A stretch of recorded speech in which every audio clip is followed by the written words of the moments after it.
Nice launch trajectory countdown. Pad is clear. 10, 9, 8. Launch auto sequence 7, has started. 6, 5, 4, 3, 2, 1. Go for launch.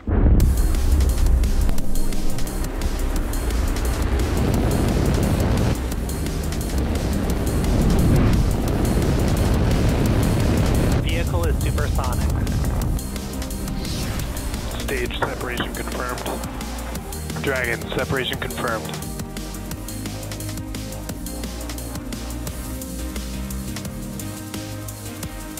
Stage 1 is transonic. Landing legs have deployed.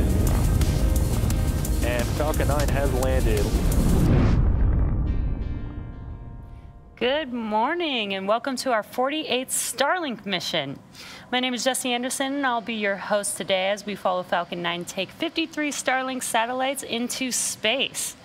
Now before we get started, we wanted to share something that has nothing to do with today's launch. What you're looking at on your screen is this incredible live shot of the moon being captured by one of our tracking cameras down at the Cape. Now these are the same cameras that we used to track Falcon 9 during launch, and today we're getting a bonus view of the moon, which looks pretty incredible there on your screen. Thanks to our launch engineer, John, who was able to hook us up with this great shot. Just wanted to share that with you all real quick, but now let's get back to the mission at hand.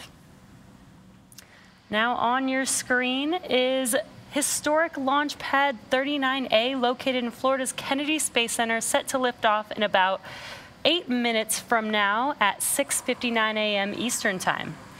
We've got one of our shorter webcasts today with live coverage ending just after first stage landing and second engine cutoff.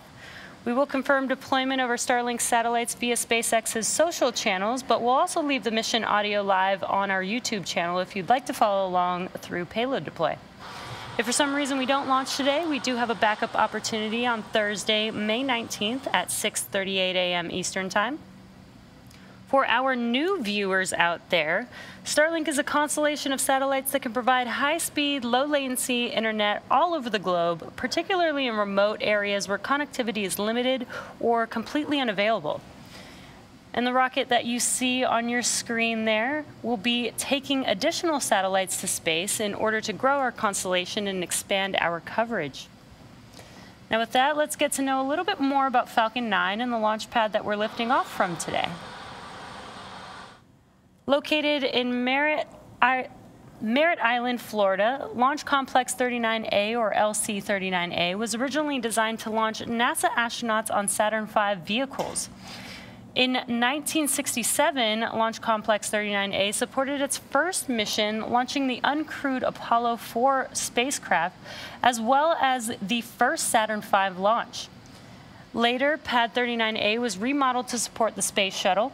In addition to the first 24 Space Shuttle flights, this launch pad also supported the final shuttle flights until the fleet was retired in July of 2011. In May of 2013, NASA announced the opportunity to lease Launch Complex 39A, and we signed the lease in 2014. Now, 8 years later, we're well on our way to launch our 49th mission off 39A and our 48th mission of Starlink overall in just a few minutes from now. Now, the vehicle that you see on your screen is our Falcon 9 rocket, and the Starlink satellites are housed in the very top of the vehicle, and that's what you see on your screen. That's a structure called the fairing. Now, the job of the fairing is to protect the Starlink satellites until we reach the vacuum of space. But at that point, we no longer need the fairing, so we will jettison the fairing halves and attempt to retrieve them once they return back to Earth. Both the fairing halves protecting our Starlink satellites today will be flying for the third time on this mission. And below the fairing, we have the second stage. Now that's that shorter white stage above the black inner stage that houses our Merlin vacuum engine. After the first and second stages separate about 2.5 minutes into the flight, the second stage will ignite its single Merlin vacuum engine to carry the payload to its desired orbit. And last but not least, we have the first stage, also referred to as the booster. This portion of the rocket makes up over 60% of the entire length of the Falcon 9 vehicle. Now, as the name of the vehicles suggests, Falcon 9. Attached to the bottom of the first stage are 9 Merlin M1D engines that accelerate the vehicle through the Earth's atmosphere and into various orbits in space. The dark soot that you see around the lower part of the first stage are remnants from its previous launches. For this particular booster, it has experience supporting both Falcon 9 and Falcon Heavy missions. It supported COSMO-SkyMed and a Starlink mission, as well as supporting STP-2 and Arabsat 6A as a Falcon Heavy side booster. Now, what you can see on your screen there is our drone ship, a shortfall of Gravitas. It's currently using its 4 thrusters to maintain position in the Atlantic Ocean. And the first stage will be, once it separates from the second stage, we will be attempting to recover the first stage for a 5th time on our drone ship, a shortfall of Gravitas. We've got a great view there, too. Now you can see on your screen, there are those clamp arms just below the fairing opening up. Those clamp arms are attached to the transporter erector, that structure next to the vehicle. And it looks like the clamp arms have completed opening up, so we should see the transporter erector start to move. And there you can see it on your screen. It's slow and slight, but the transporter erector is now moving away from the vehicle just slightly. And at liftoff, it will move even further away to clear the way as Falcon 9 lifts off. And there you can see it. Pretty cool close-up view of that transporter erector retracting back. We're coming up on prop load completion on the Stage 1, LOX load complete. And great timing. We got that call out that LOX load is complete on the first stage. That concludes prop load for first stage. Second stage will be wrapping up around the T-minus 2-minute mark. And we always try to load the LOX as close to T0 as possible. That allows us to keep the liquid oxygen as cold as possible, as dense as possible, so that we can load as much of it as possible into the vehicles.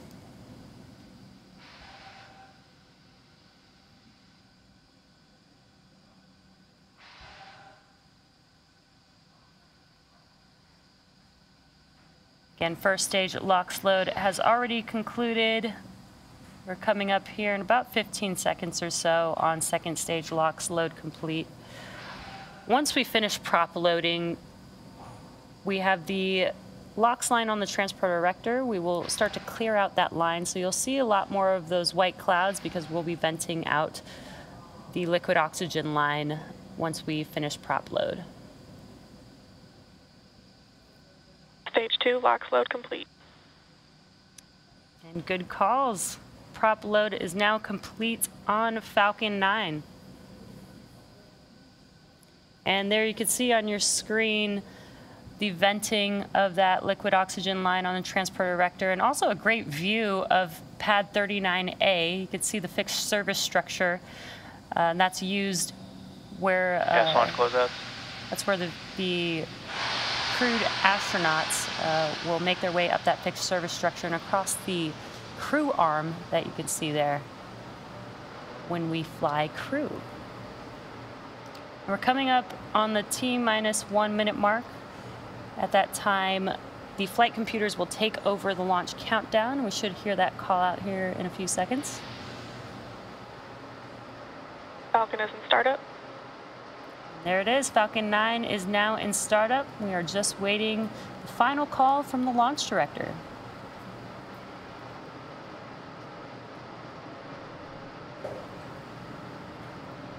Starlink 418, go for launch.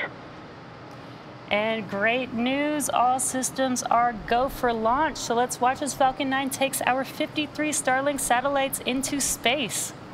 T-minus 30 seconds.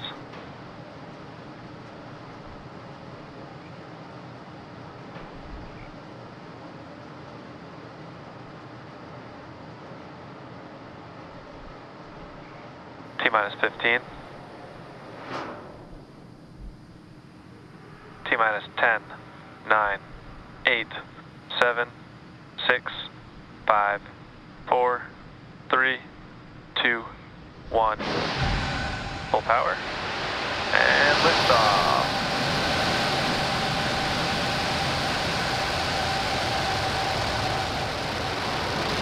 Vehicle's pitching downrange. Nominal first stage chamber pressures.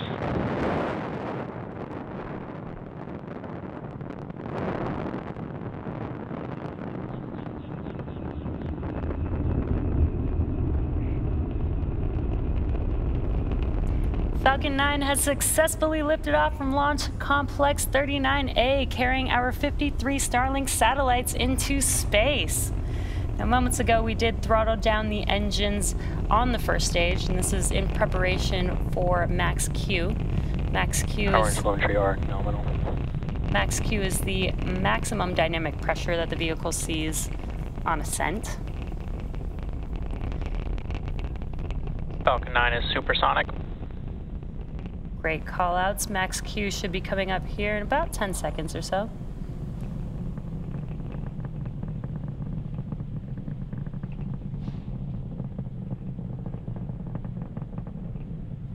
Max Q.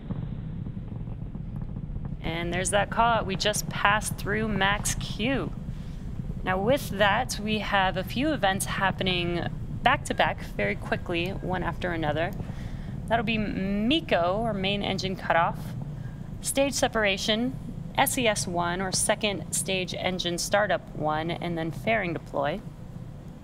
MECO is where all 9 of those engines that you could see lit up on your screen, that is where those engines will shut down, and that helps slow the vehicle down in preparation for the next event, which will be stage separation.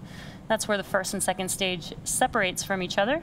First stage will start to make its way back home here on Earth, while the second stage continues on its journey, taking the Starlink satellites with it, with SES-1, or second stage engine startup 1, and that's where we will light up that single Merlin engine on the second stage, and that second stage will then propel the Starlink satellites to its targeted drop-off orbit. Main engine cutoff.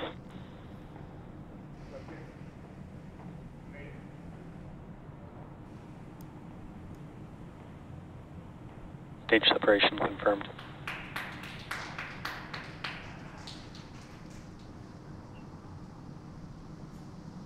And back startup.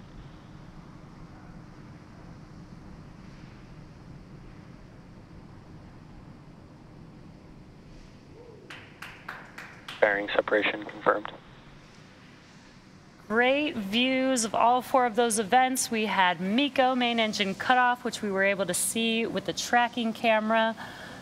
We had stage separation. On your left-hand screen, you can see a view from the first stage. On your right-hand screen is the view of the Both MVAC. vehicles are following nominal trajectories. Great callouts, nominal trajectory so far. On your right-hand screen is a view of the MVAC engine on the second stage, and you can see that is lit up. And we also got a great view of fairing deploy. And with those fairing halves having deployed, they are now going to make their way back to Earth. And the second stage will now continue its journey to take its Starlink satellites to its targeted drop-off orbit.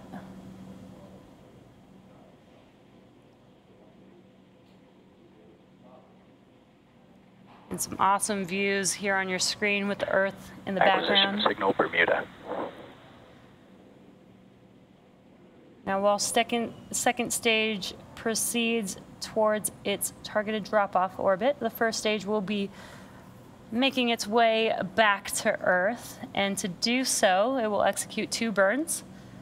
Now, the first burn is called the entry burn, and that is where 3 of those 9 M1D engines reignite. That helps slow the vehicle down as it enters back into the Earth's atmosphere. Then the second burn is called the landing burn. It's the final burn of the first stage. It's just the single center E9 engine. And that brings the vehicle speed down rapidly in order to touch down. Both vehicles continue to follow nominal trajectories. In order to touch down on our landing zone. And again, today it is a shortfall of Gravitas, our drone ship that is nearly the size of a football field, and it's currently located off the coast of South Carolina in the Atlantic Ocean. Now, to aid in recovery, Falcon 9 is equipped with some pretty awesome tools to help it land. It has 4 landing legs stowed at the base of the vehicle that deploy right before landing. It also has 4 hypersonic grid fins, and you can see that on your left-hand screen. You can see 2 of the 4. These grid fins are located near the top of the first stage, and they help to steer the vehicle as it makes its way back to its landing zone. And you can also see some white puffs on the first stage. There goes one. Those are nitrogen bursts. Those are used for attitude control as the vehicle is guiding its way back down to Earth. We are just about 15 seconds or so away from the entry burn beginning on the first stage. Stage 2 is still looking good.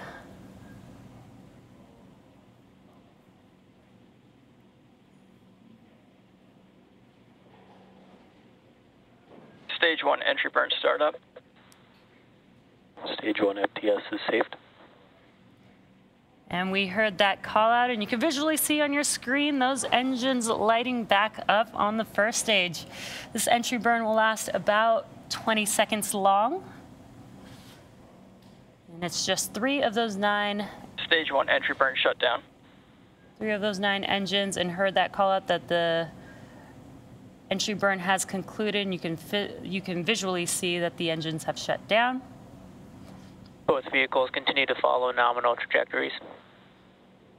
Now, there will be a second burn for the first stage. That is the landing burn.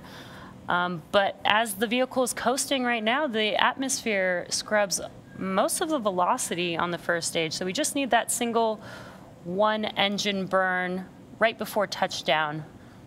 Each one of these M1D engines have about 190,000 pounds of thrust. That's enough to slow the vehicle down rapidly to make that touchdown landing.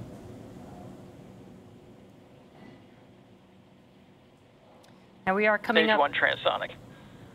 We are coming up on that landing burn in just under 30 seconds.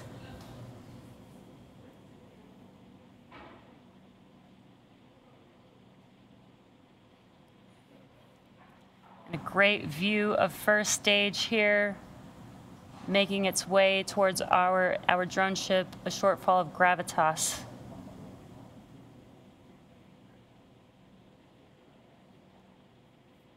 Stage 1 landing burn. There you can see the landing burn has begun on the first stage. The landing legs will Terminal deploy guidance. here shortly. Let's see if Falcon 9 can touch down. Stage 1 landing leg deploy.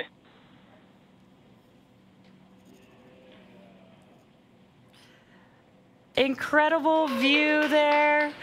As you can see on your screen, Falcon 9 has touched down on our drone ship. Stage 1 landing confirmed. A shortfall of gravitas. Now this marks the 121st overall recovery of a Falcon booster. And what a great view we have there on our screen. And we are coming up on SECO 1 here. Come back, cut off. Expected loss of signal, Cape.